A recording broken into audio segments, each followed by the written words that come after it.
que la mission que l'on se donne peut devenir quelque chose de 1000 fois plus grand que ce qu'on est capable réellement de faire. Bonjour, je suis Thierry Régnier et vous écoutez C'est le chemin qui compte. Le podcast qui permet à chacun d'entre nous de libérer son potentiel et de devenir qui nous sommes vraiment. Chaque épisode est l'occasion de partir à la rencontre d'invités singuliers, connus ou non, jeunes ou moins jeunes, pour explorer leur chemin de transformation et nous inspirer dans notre propre quête de changement. Chemin faisant, nous plongerons ensemble dans les coulisses de leur voyage. Les défis surmontés, les victoires célébrées, les expériences marquantes, les rencontres déterminantes et les leçons apprises. Bref, toute chose qui nous rappelle que plus que la destination, c'est le chemin qui compte. Aujourd'hui, je reçois Ilona Huynh, entrepreneuse et âme libre qui, au travers de la plateforme Soul, a choisi de faire de la fin de vie des autres sa mission de vie à elle. Bonjour Ilona. Bonjour à tous. Alors Ilona, je suis ravi de te recevoir aujourd'hui car en parcourant ton chemin, on plonge dans une véritable odyssée de transformation et de résilience. Deux thèmes qui, tu le sais, sont très chers à ce podcast, qui, j'en suis sûr, seront de véritables sources d'inspiration pour nos auditrices et nos auditeurs. Alors, tu es né en 1991 à Paris, où tu grandis dans une famille riche d'une grande diversité de cultures, un papa d'origine vietnamienne et une maman française au parcours impressionnant. Ta maman, féministe affirmée, a toujours revendiqué une grande indépendance, tandis que ton papa, ingénieur parlant une dizaine de langues, a travaillé pour l'Office européen des brevets à Munich. Ton papa, d'ailleurs, rentre tous les week-ends à Paris pour vous voir, mais c'est un quasi inconnu pour toi, quelqu'un qui n'est jamais vraiment parvenu à exprimer ses sentiments, dis-tu. Tu es la cadette d'une fratrie de 3 et ton enfance est marquée par une grande discipline et un parcours scolaire sans faute à Stanislas, suivi d'une prépa, la prestigieuse SCP qui suit. Tu déçois rarement. Toutefois, même si tu es toujours bien accueillie, on te fait sentir que tu es différente. Tu compenses en te montrant docile et prompte à reproduire les règles. Tu passes toutes sortes de concours, tu t'inscris à de multiples compétitions. Tout ça sans trop de difficultés car tu excelles dans l'effort long et tu jouis d'une capacité de travail hors norme. Tes études bouclées, tu débutes ta carrière dans le conseil en stratégie RH avant de devenir DRH dans ton propre cabinet de conseil à seulement 28 ans. Après le Covid, tu deviens la DRH de la French Tech et tu trouves même le temps de créer une marque de vêtements qui disparaîtra au moment du Covid. Mais le 4 décembre 2021, ta vie bascule brusquement lorsque ton papa est victime d'un AVC aphasique. Pour toi, ton père ne peut simplement pas disparaître et son décès en 2022 est donc, selon tes propres termes, un véritable tsunami qui te plonge dans une immense tristesse. Ton couple se disloque et tu annules tes projets de mariage. Cette période de ta vie est marquée par une profonde remise en question et une quête de sens. C'est alors que tu décides de partir sur les chemins de Saint-Jacques, une aventure de 2200 km sur 72 jours que tu prépares comme à ton habitude très minutieusement et scrupuleusement. Cette marche devient un moment de catharsis où tu travailles intensément sur ta profonde tristesse, pas une tristesse colère, mais une tristesse qui te donne envie de te soustraire au monde et qui te fait au début de chemin pleurer jusqu'à 8 heures par jour. Mais cette tristesse n'est pas stérile. Cette expérience te conduit à une révélation, la création de Soul, une plateforme dédiée à changer les mentalités sur le deuil et la fin de vie et à aider les gens à exprimer leur amour à leurs proches. Soul devient une mission pour toi, visant à apporter de la douceur aux autres dans les moments les plus douloureux de leur vie. Aujourd'hui, tu vis ta nouvelle vie en étant complètement aligné avec qui tu es. Ton histoire est un témoignage puissant de résilience et de transformation, montrant comment la douleur peut être transformée en opportunité et comment l'authenticité peut guider chaque étape de notre chemin. Ilona, merci d'être avec nous aujourd'hui pour partager ton histoire et inspirer nos auditrices et nos auditeurs. Ça commence bien. Alors, Ilona, comme tu le sais, habituellement dans ce podcast, j'ai envie de te faire réagir sur ce parcours que je viens de retracer. Qu'est-ce que ça évoque pour toi et qu'est-ce que tu ressens en reparcourant ce chemin ? Déjà, je pense que tu peux le voir, j'ai un peu les larmes aux yeux.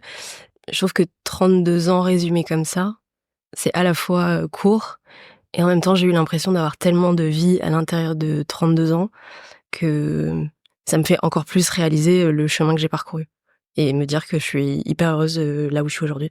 Alors, Ilona, il y a une première question que j'ai vraiment envie de te poser. Il semble que tu aies trouvé ta mission de vie, aider donc tes contemporains à envisager la fin de vie autrement. Tu vas nous en parler évidemment, mais est-ce que tu peux nous dire comment cette mission s'est imposée à toi ?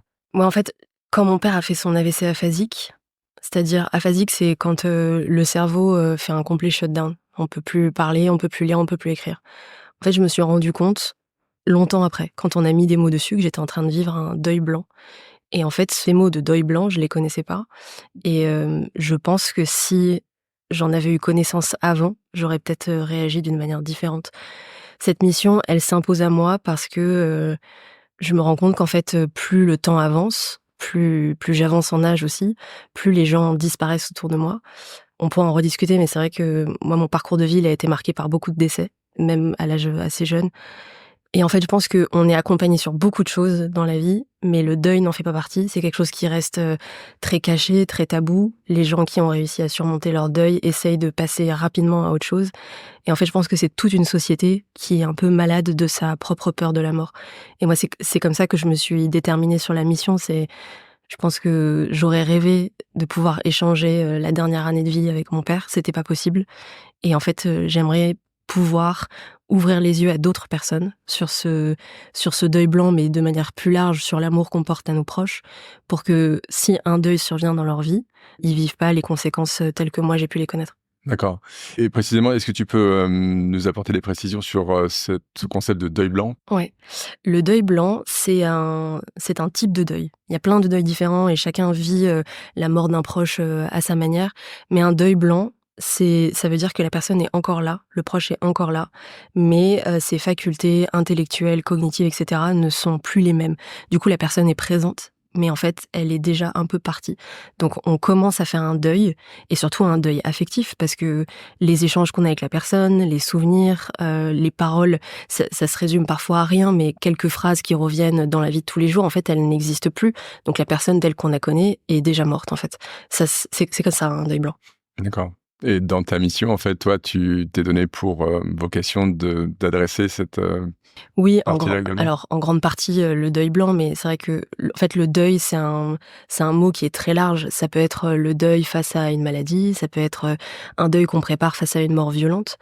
Enfin, il n'en reste pas moins qu'aujourd'hui, il y a 600 000 morts en France par an, et à l'intérieur, ça se répartit de manière très diverse. Il y a certes 2/3 de maladies, mais le reste c'est des accidents, c'est des morts naturelles, ça peut être des morts accidentelles qui parfois en fait viennent surprendre la vie des gens, les arrêter en plein vol. Enfin, en tout cas, moi, c'est comme ça que j'ai ressenti les choses quand mon père a eu son AVC. Ça m'a arrêté en plein vol, et j'ai envie de pouvoir partager mon expérience et essayer de préparer d'autres personnes à accueillir cette expérience de vie qui, pour moi, est une vraie expérience de vie, au même titre qu'une naissance, au même titre qu'un mariage, qui sont aujourd'hui des événements pour lesquels on nous prépare, mais pas le deuil. Ouais. Et c'est vrai qu'on a le sentiment que le deuil, la mort sont des événements qui sortent de plus en plus de nos vies, alors qu'ils en font évidemment partie quand on sait a priori qu'on va mourir, mais on essaie d'éluder en fait ce moment le plus possible et l'effacer quelque part de nos vies. Et on a en plus entre nos mains tous les outils possibles pour se préparer. Et en fait, plus on a ces outils, moins j'ai l'impression on se prépare.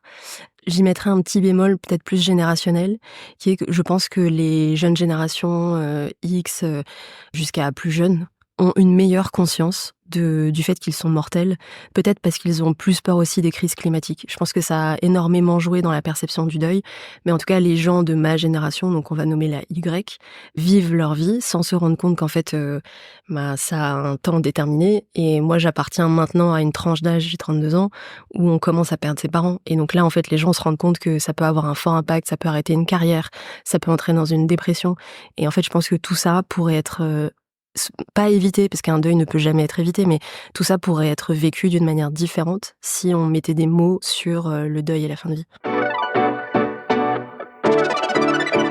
Ce podcast, il traite de la transformation, tu le sais, ton parcours en est riche, et je voulais savoir si toi, tu pouvais partager avec nos auditrices et nos auditeurs comment tu avais pris déjà conscience de ce potentiel de transformation. Tout le monde n'en prend pas conscience, et la manière dont tu as procédé, toi, pour trouver ton propre chemin.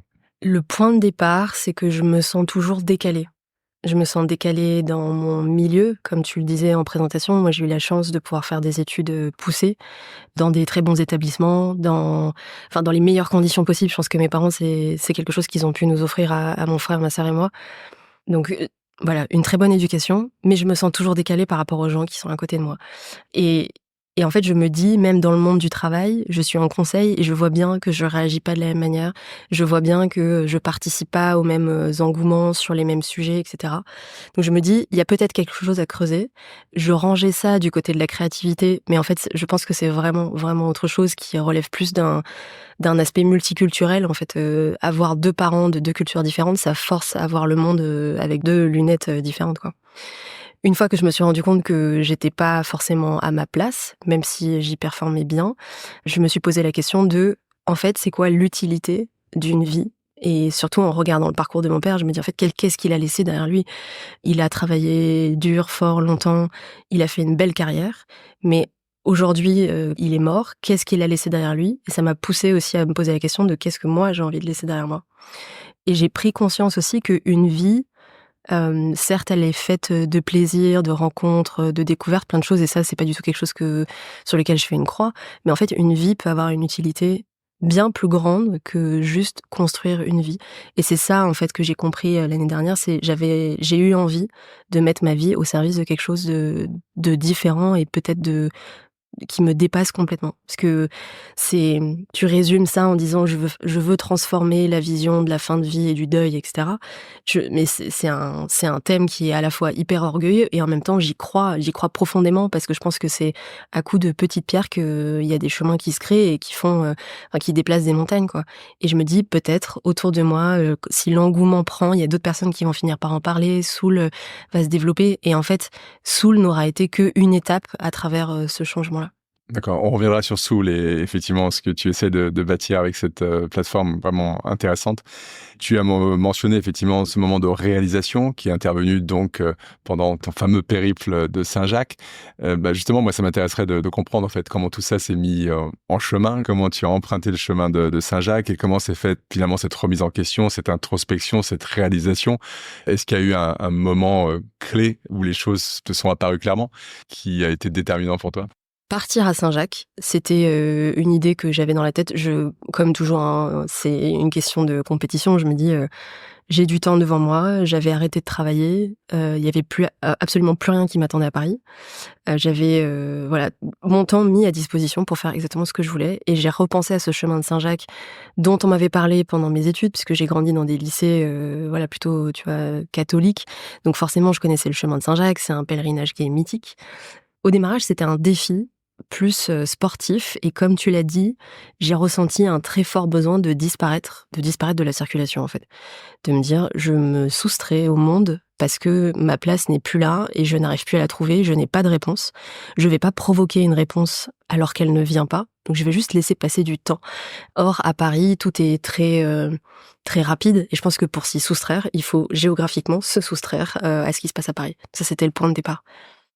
Tu parles d'un moment où il y a eu un déclic. Je me revois en train d'être assise sur une grosse pierre qui qui était au bord, entre des croisements de chemin, entre une forêt et un champ. Et là, je pense que c'était, la tristesse de trop.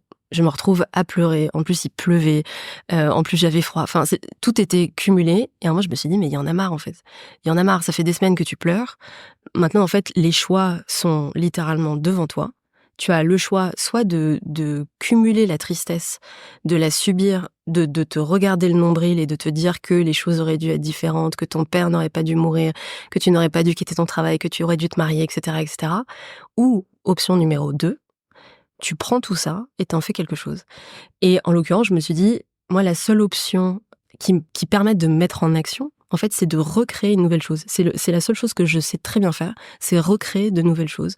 Utiliser ma créativité pour remonter une entreprise, remonter un projet. Au démarrage, je me suis dit, en fait, je vais aller me mettre dans une association, je vais faire quelque chose pour d'autres gens. Et en fait, je me suis rendu compte que ma vraie place, elle est de créer autre chose et surtout de me sentir très libre. Parce que dès que je me mets entre quatre murs, une cage, là, ça fonctionne plus. Donc, j'ai pris le meilleur de ce que je connais de moi dans une situation professionnelle. J'ai tiré le meilleur de ma situation et surtout, j'ai fait un choix, le choix de me mettre en action.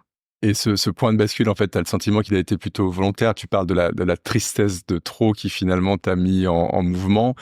S'il n'y avait pas eu cette tristesse de trop, est-ce que tu penses que tu te serais mis à un moment qu'il y aurait eu ce point d'inflexion, ce point de bascule pour te réinventer, te transformer dans la version qui te ressemble le plus?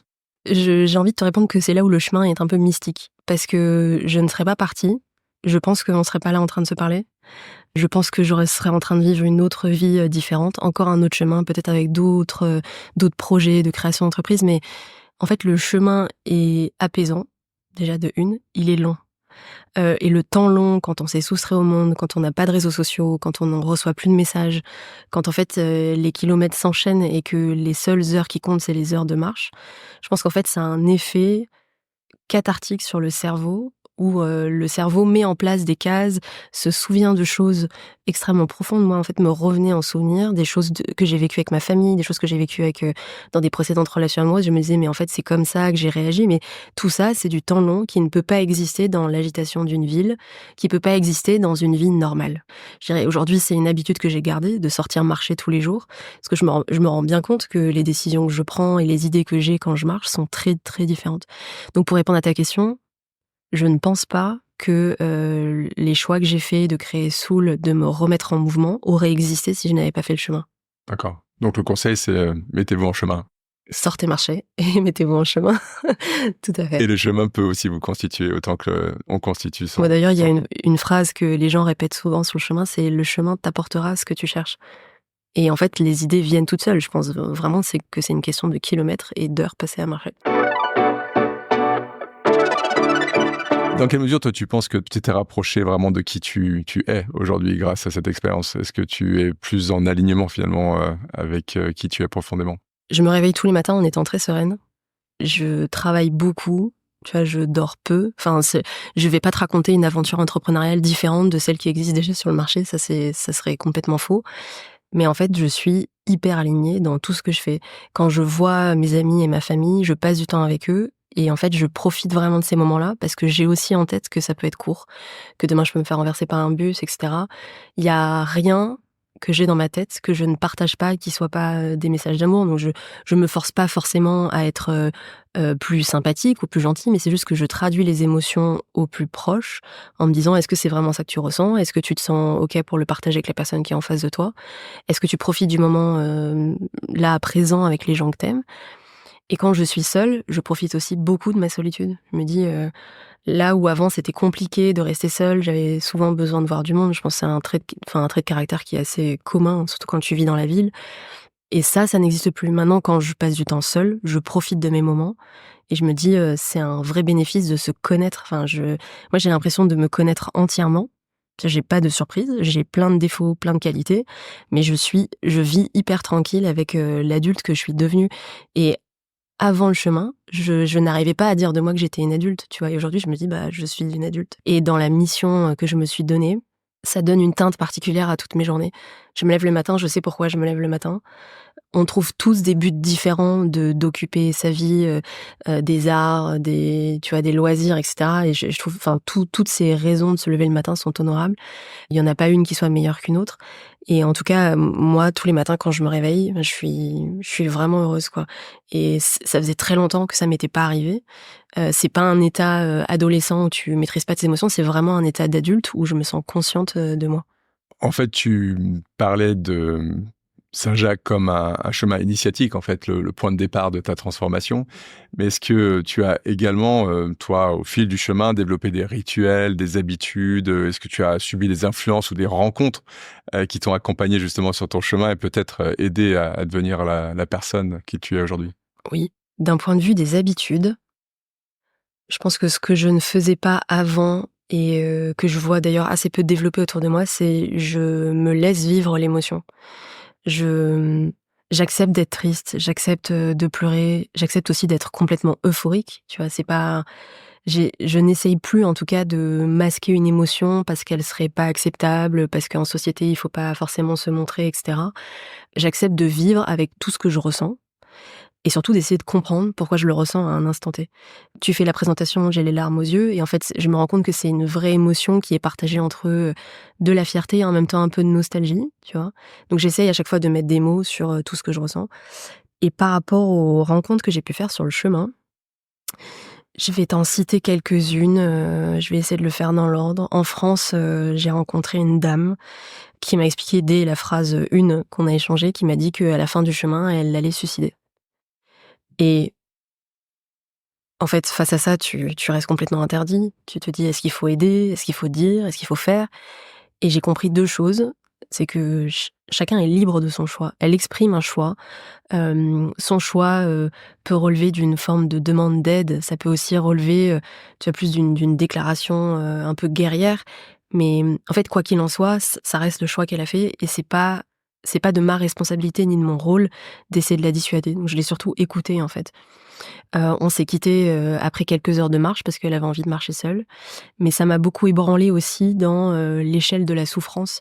Je pense que, quand on parle du deuil, en fait, il y a aussi une pudeur, qui est de se dire, «J'ai vécu un deuil et mon histoire a été plus dure ou moins dure que celle d'autres personnes» et je pense que tu vois, face au deuil, c'est aussi quelque chose que j'essaye de dire aux gens qui contactent, enfin qui me contactent par l'intermédiaire de Soul, c'est: «Vous avez le droit de vivre votre deuil à la hauteur de la tristesse, que ça vous procure.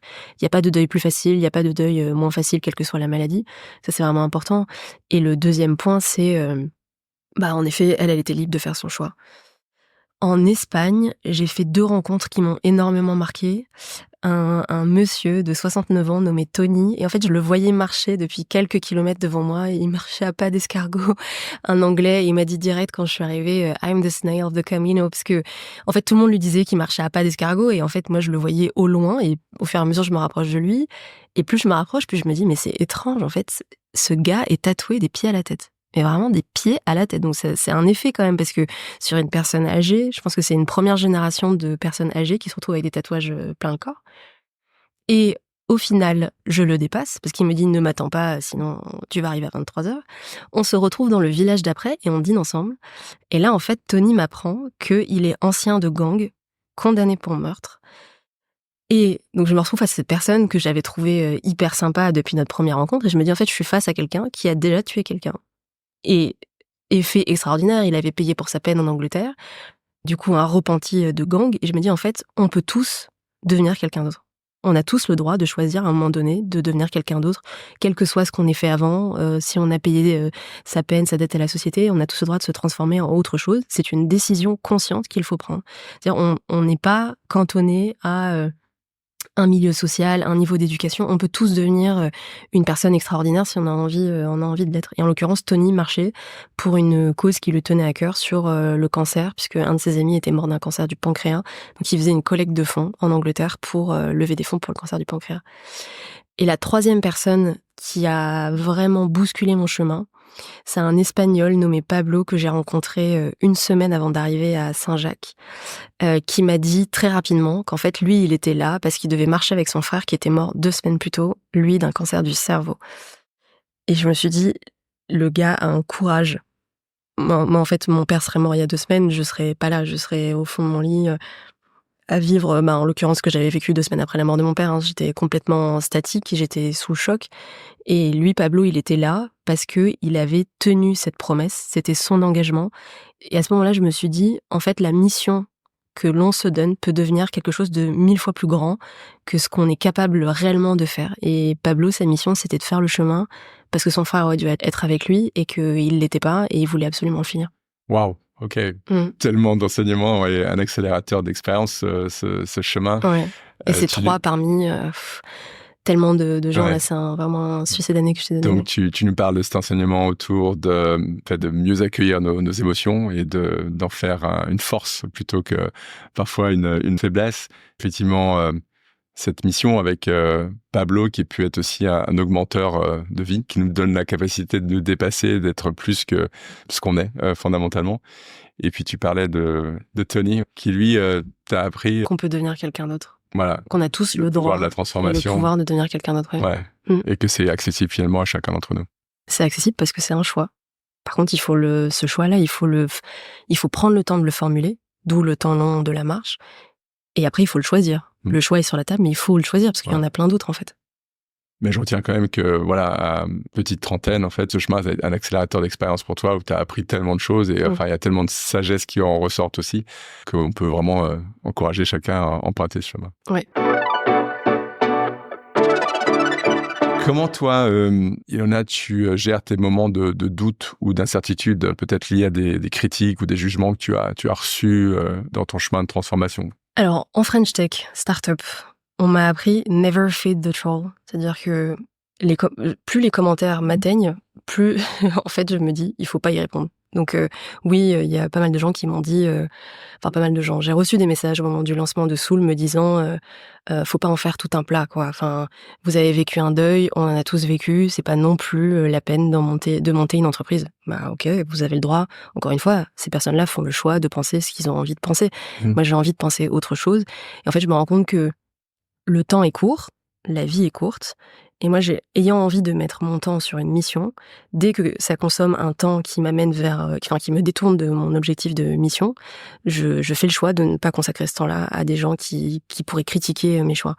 Après, il y a des choix beaucoup plus simples. Tu vois, par exemple, là, on est l'un face à l'autre, mais récemment, je me suis teint les cheveux en violet.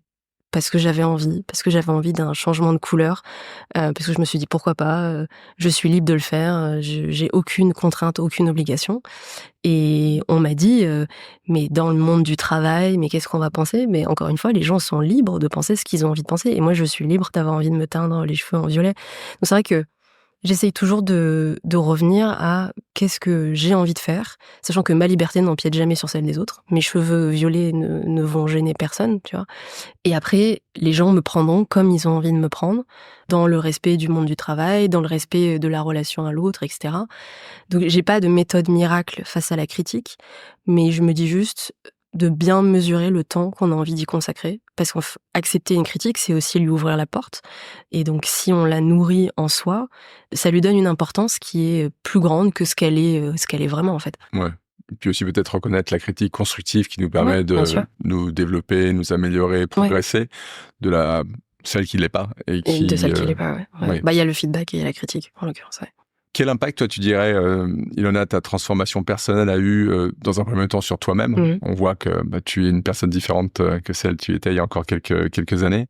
Et aussi sur les autres autour de toi.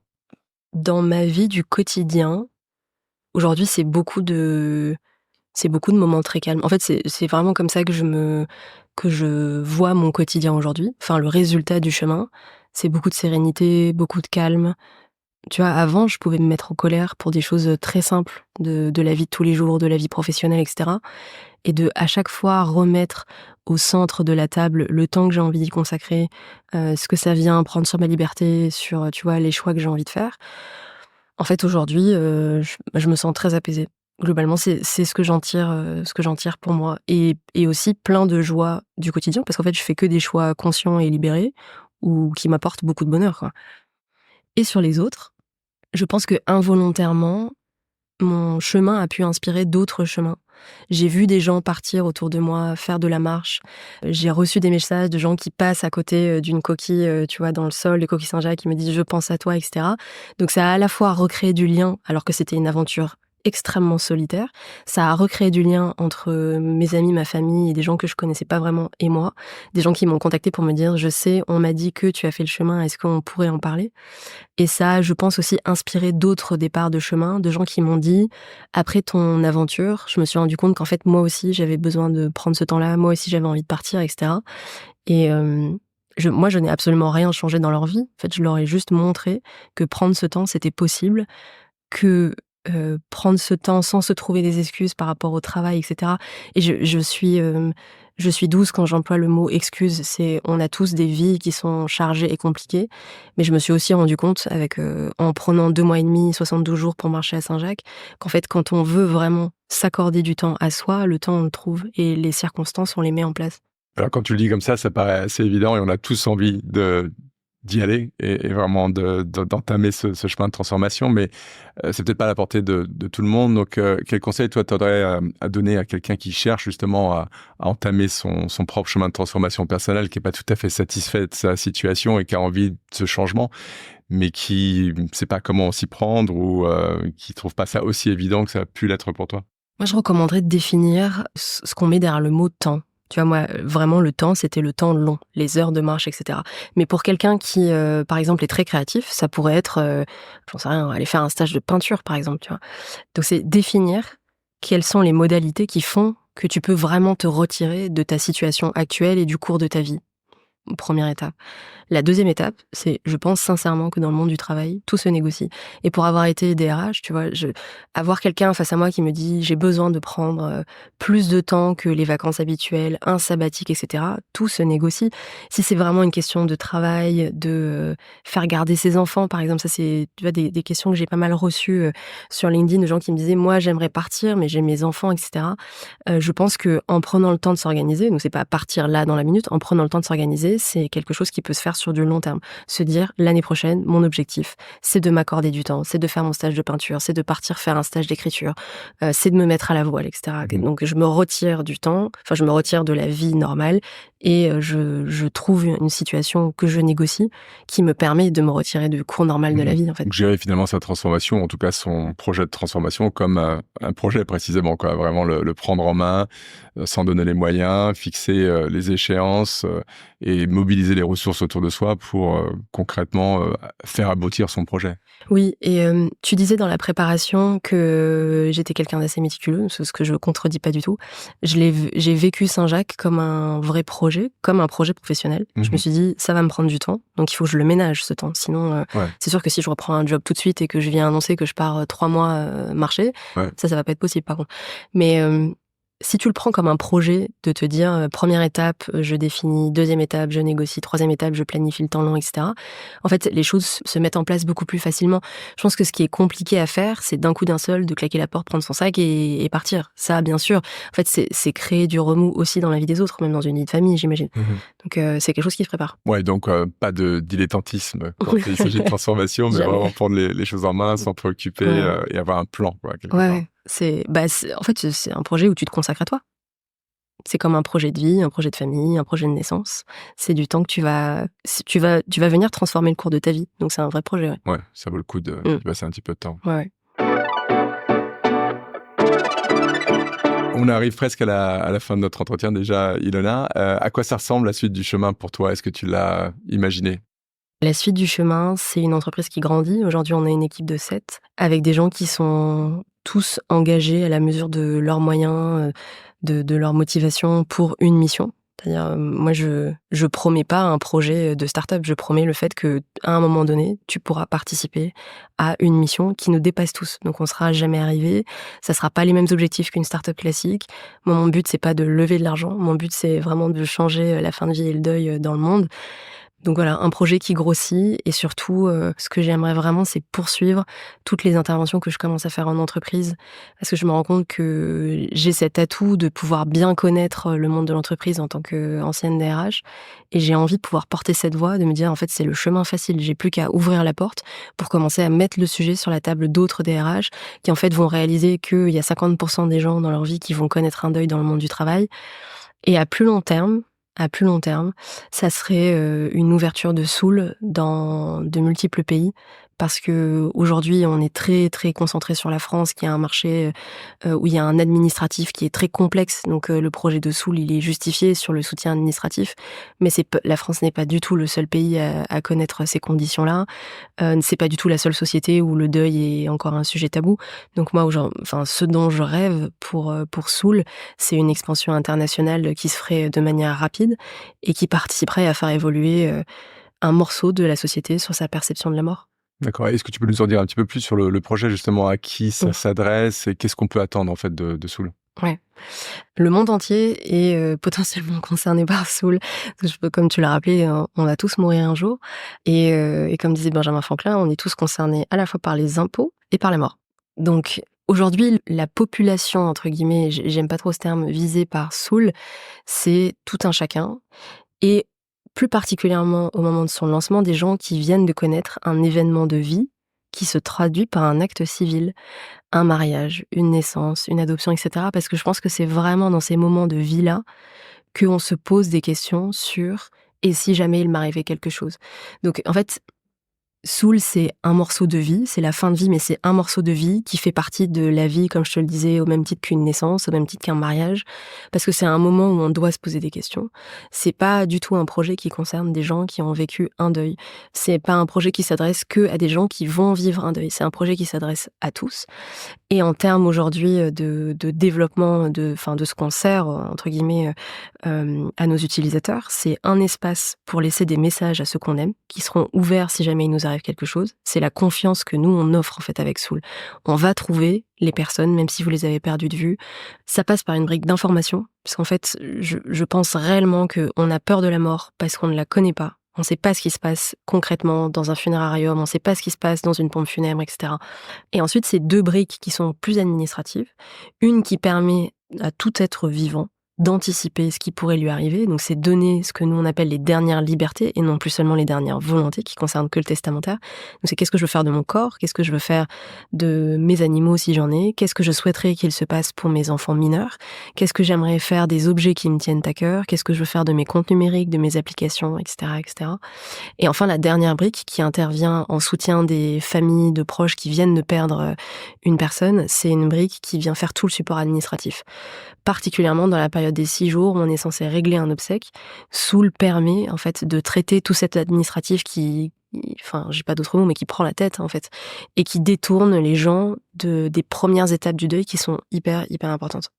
Et peut-être juste pour finir sur cette notion de deuil et de mort, comprendre comment toi tu gères en fait, le fait de la côtoyer quotidiennement. Est-ce que tu te préserves de ça? Est-ce que tu te protèges? Est-ce que tu as des rituels ou mis en place des choses qui te permettent de laisser une grande place à la vie, même si la mort fait partie de la vie, la côtoyer au quotidien, ça peut être quelque chose de difficile à gérer? Ouais. Je dirais, moi j'ai une appétence pour les histoires de vie, tout simplement. Je pense que mon père a eu une histoire de vie tellement particulière que j'aurais aimé connaître de son vivant, malheureusement, que j'ai découverte que à partir du moment où il était mort, tu vois, en vidant son appartement, etc., en parlant à ses amis.